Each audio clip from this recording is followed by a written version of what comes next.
Government से चाहता था कि सॉल्यूशन लॉजिकल कंक्लूजन आए और जो एक डेमोक्रेटिक मीन से जो सॉल्यूशन आए हम लोग उसी को अपना के चला है। तो अभी आई थिंक अभी 1 महीना ज़्यादा हो गया लास्ट टाइम जो हम लोग से 3 डेज से 3 धरना प्रोटेस्ट किया था। तो हम लोग एक्सपेक्ट किया था कि चलो गवर्नमेंट को भी एक मौका दे के देखना चाहिए कि 1 महीना का हम लोग मौका दिया। उसके बाद में जब नहीं हुआ तो जितना भी एस्पेरेंट का भी फिर ये डिमांड है कि चलो लेट्स सिट अनदर धरना। तो इसलिए हम लोग आज 4 दिन का धरना ये हम लोग बैठ रहा है, आज शुरू हो रहा है, ये 31 तक होगा। इनफैक्ट हम लोग तो ये धरना को परमिशन लेने के लिए पिलर टू पोस्ट जो हम लोग का वाइस चेयरमैन सर हैं और आप लोग अपना कुछ मीडिया टीम लोग आप लोग देखा ही है किस वजह से यहाँ पे पिलर टू पोस्ट घुमा के रखा है। तो इसलिए अभी भी हम गवर्नमेंट को अभी एक पॉजिटिव नोट से हम अभी भी सोच रहा है कि और हम अपील कर रहा है कि गवर्नमेंट को आप एटलीस्ट जो एस्पेरेंट का जो डिमांड है और आपका जो ये कमिटमेंट है उसको पूरा करने से ठीक है, क्योंकि आपको पता है सेंटिमेंट कहाँ पे है और ये जो इशू है हम लोग जिस वजह से लेके आ रहा है हम लोग किसी भी पॉलिटिकल पार्टी या किसी भी ऑर्गेनाइजेशन से नहीं है। हम लोग एक इशू बेस्ड कमेटी सेटअप किया है और एस्पेरेंट ही है यहाँ पे। तो इसलिए हम चाहता है कि हम लोग को भी उस नज़र से ना देखें। आई थिंक अभी ये जो 72 आवर्स का बंद कॉल भी ख़त्म हो गया है। अभी भी हम दावे के साथ हम बोल सकते हैं कि हम लोग उसमें इन्वॉल्व नहीं था एज एन एस्पेरेंट। और पर्सनली हम ऐसे गवर्नमेंट एम्प्लॉय प्लस ऐसे इंडिविजुअल प्लस ऐसे गवर्नमेंट ये एग्री एस्पेरेंट का तौर पे हम कभी ये नहीं चाहा है कि लोगों को हम अपना हाथों पे ले और किसी भी एस्पेरेंट को इनोसेंट एस्पेरेंट को भी हम यहाँ पे करियर बर्बाद होने दें। इसलिए हम चाहता है कि ये जो हम लोग का 4 दिन का जो धरना है पीसफुल रहे और जितना भी यहाँ का जो पार्टिसिपेंट्स है और वेल विशर्स है यहाँ पे जब भी आएंगे आप इशू पे ही बात कीजिए और हम लोग इशू पे ही बात करेंगे। यहाँ पे किसी इंडिविजुअल को, ये हम लोग का प्रिंसिपल रहा है हमेशा, किसी इंडिविजुअल को हम लोग को यहाँ टारगेट करना नहीं है और ना तो गवर्नमेंट को। तो गवर्नमेंट को जब भी हम लोग बात करेगा इशू पे ही बात करेंगे। सर मेरा एक क्वेश्चन है आपसे। कल जो अरुणाचल फेयर जो फेस्टिवल में जो ऑनरेबल सीएम सर जो वहाँ पे जो विजिट किया था तो उसने अपना स्पीच एंड इंटरव्यू में मेंशन किया था कि जो आप लोग का जो डिमांड है वो अपडेट में है ऑलमोस्ट होने लायक, तो उसने ऐसा मेंशन किया है। तो उसके ऊपर आपका क्या विचार है? उसको तो हमने देखा नहीं है। तो लास्ट टाइम जब हम लोग धरना हुआ था उस वक्त में सीएम सर का ये स्टेटमेंट था कि डिमांड फुलफिल हो चुका है और कुछ क्लैरिफिकेशन या कन्फ्यूजन चाहिए तो चीफ सेक्रेटरी सर से अपॉइंटमेंट लेके या वो एडवाइस करेगा बोला है कि हम लोग को कन्फ्यूजन को दूर करने के लिए। ऑन बेसिस ऑफ दैट हम लोग का जो एस्पायरेंट है under the leadership of vice chairman तदक नालो सर उसमें गया था, जाके पूरा हम लोग का जितना भी वो जो डिमांड है उसको हम लोग बाइसेक्शन करके अच्छा से बताया चीफ सेक्रेटरी सर को। वो भी कन्विंस हुआ है कि डिमांड फुलफिल नहीं हुआ है। और रहा जो बात कल का, अगर कुछ यहाँ पे स्टेटमेंट सीएम से आया है तो चलो हम वेलकम करता है। एटलीस्ट सीएम सर कॉग्निजेंस तो लिया कि अभी भी पीएजीसी यहाँ पे जिंदा है, इशू अभी तक रिजॉल्व नहीं हुआ है। हम इसलिए सीएम सर को भी हम रिक्वेस्ट करता है आपको और गौर करना चाहिए, शायद रिजॉल्व नहीं हुआ। अगर रिजॉल्व होता हम लोग यहाँ पे नहीं बैठना था। और आपको अगर कोई गाइडेंस दे रहा है कि रिजॉल्व हुआ, आपका बिजी शेड्यूल का वजह से ऐसे chairman of parliamentary joint steering committee on behalf of aspirant अभी भी हम बोल रहा है कि इशू रिजॉल्व नहीं हुआ है।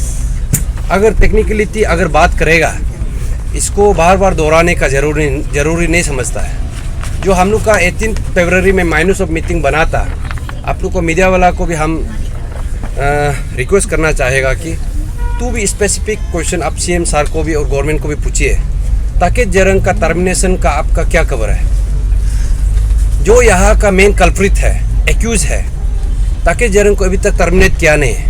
और वो 18 फरवरी का माइनस ऑफ मीटिंग में साफ साफ लिखा गया है कि ताकि जेरंग को इमीडिएटली टर्मिनेट किया जाएगा बोल के। इंस्टीट्यूट ऑफ टर्मिनेटिंग दिस ताकि जेरंग अब तचिपुरु को सस्पेंशन कर दिया, बाकी पीएचसी लड़का को आप जेल में डलवा दिया। तो ये जो ताकि जेरंग को टर्मिनेशन नहीं करने का रीज़न क्या है? इसको हम बार बार बोल रहे हैं, इसलिए मीडिया वाला लोग भी, आप लोग भी जब भी गवर्नमेंट को मिलेगा उसका रिप्रेजेंटेटिव्स को स्पेसिफिक सवाल कीजिए, सिस्टम से अपार्ट फ्रॉम ताके जेरंग आप किसको पकड़ा? क्योंकि ये जो सवाल है, it's been almost I think 14 months, जो ये जो इशू का जो आज तक का 14 मंथ्स हो गया है। तो ये जो इन्वेस्टिगेशन जो डिपार्टमेंट है जो भी हो, ये लोग का अपडेट कहाँ है? तो कैसे ऐसे हो सकता है कि या इतना मल्टीपल एग्जामिनेशन में यहाँ पे पेपर लीकेज हुआ है, बस एक ही एक्यूज निकला और वो एक्यूज को भी आपने पोस्ट रिटायरमेंट देने दिया। पोस्ट रिटायरमेंट देखो, रिटायरमेंट इज ए बेनिफिट, ठीक है, and post retirement as per CCS conduct rule it is a major penalty.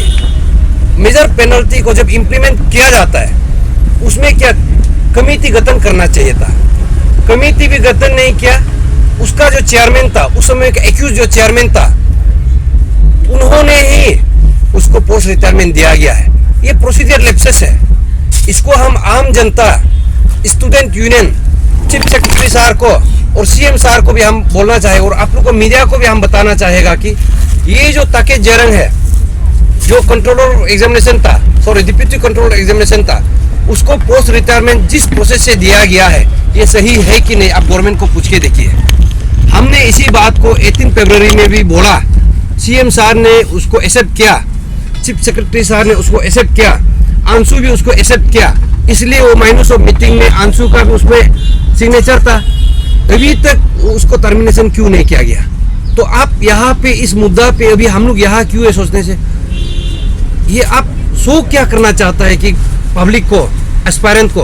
पहला तो आप जो एक क्यूरेटिव पार्ट है या प्यूनिटिव पार्ट है, जिसको आपने चोर जो एक्यूज कहा गया है कि एक ही ने पेपर लीकेज किया, पेपर सेलिंग किया, उसको भी आप टर्मिनेट नहीं किया और उसके बाद में रिफॉर्मेशन पार्ट को भी आपने नहीं लाया। अभी आपको ऑलमोस्ट अभी 18 फरवरी का बाद में अभी आई थिंक ऑलमोस्ट 8 मंथ्स होने जा रहा है, अभी तक prevention of unfair means act को क्यों नहीं ला पा रहा स्टेट गवर्नमेंट? ये एक्ट को लाने से सिस्टम में क्या क्या खराबी है आप बता के देखिए।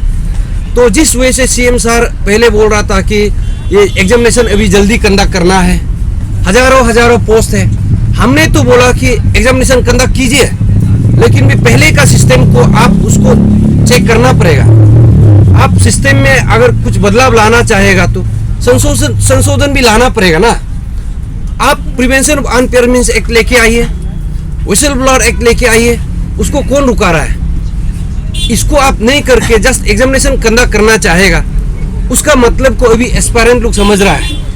और इसलिए हम लोग पहले डिमांड किया था कि ये जो बहाना एग्जाम कंडक्ट करना है, पोस्ट अभी वैकेंट पोस्ट बहुत बाकी है, इसलिए हम लोग 29 सितंबर में 2022 को जब हम लोग मेमोरेंडम सबमिट किया था अंडर द बैनर ऑफ आंसू एंड अपसू, उसमें साफ लिखा गया था कि जल्द से जल्द जितना भी अपकमिंग एग्जामिनेशन है यूपीएससी को कंडक्ट करने दीजिए।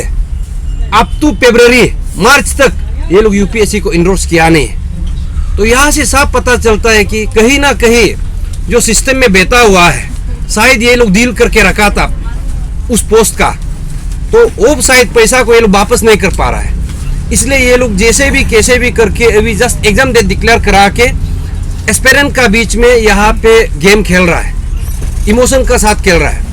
अभी भी हम यहाँ पे बता रहे हैं सार को, पेमा खांडू सार को, आप शायद पब्लिक का सेंटिमेंट को आप पता नहीं है, ग्राउंड का स्थिति को पता नहीं है, आपका जो इन्फॉर्मर है आपको गलत सजेशन दे रहा है।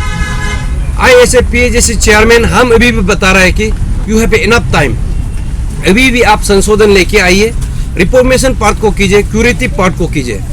तो इसलिए हम रिक्वेस्ट करता है कि गवर्नमेंट को, अभी हम लोग 4 दिन का धरना है, हम एश्योरेंस दे रहे हैं कि ये पीसफुल धरना ही होगा, हम लोग कभी लोगों को अपना हाथ पे कभी लेगा नहीं, और हम लोग का जो प्लेटफॉर्म से कभी किसी इंडिविजुअल को अगर हम रहेगा तो किसी को हम लोग टारगेट नहीं करेगा।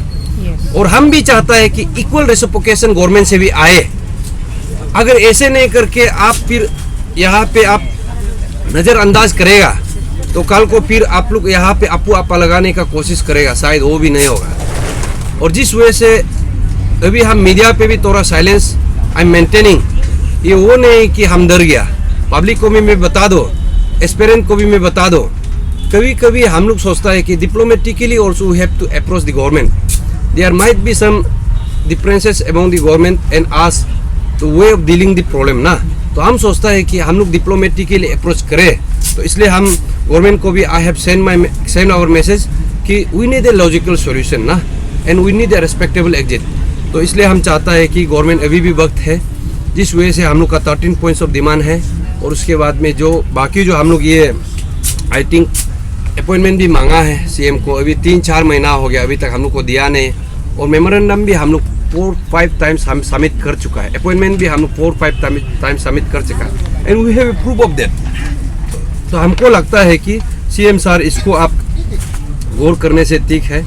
और जैसे कि अभी आपने मेंशन किया कि आपने अपॉइंटमेंट 4-5 बार सबमिट कर चुका है, एंड आफ्टर दिस 4 डेज धरना, तब भी अगर गवर्नमेंट का साइड से पॉजिटिव रेस्पॉन्स नहीं आता है, तो आप लोग का साइड से नेक्स्ट फर्दर स्टेप क्या रहेगा? एंड मैं और एक क्वेश्चन इंक्लूड करना चाहूँगी. अगर आप लोग को नहीं लगता है कि कुछ और स्ट्रॉन्ग स्टेप उठाना चाहिए, क्योंकि काफ़ी बार आप लोग धरना भेज चुका है पर भी गवर्नमेंट का साइड से कुछ पॉजिटिव रेस्पॉन्स नहीं है. नहीं, वो बात सही है कि स्ट्रॉन्ग स्टेप्स उठाना चाहिए. देखिए, हम लोग का प्रेजेंस यहाँ और अभी तक ऑलमोस्ट 13 मंथ्स इस इशू पे रहना, यही हम लोग का एक स्ट्रॉन्ग स्टेप्स है, हमको ये लगता है. और कल को भी हम लोग जो स्ट्रॉन्ग स्टेप्स जो उठाएगा, हम लोग डेमोक्रेटिकली उठाएगा.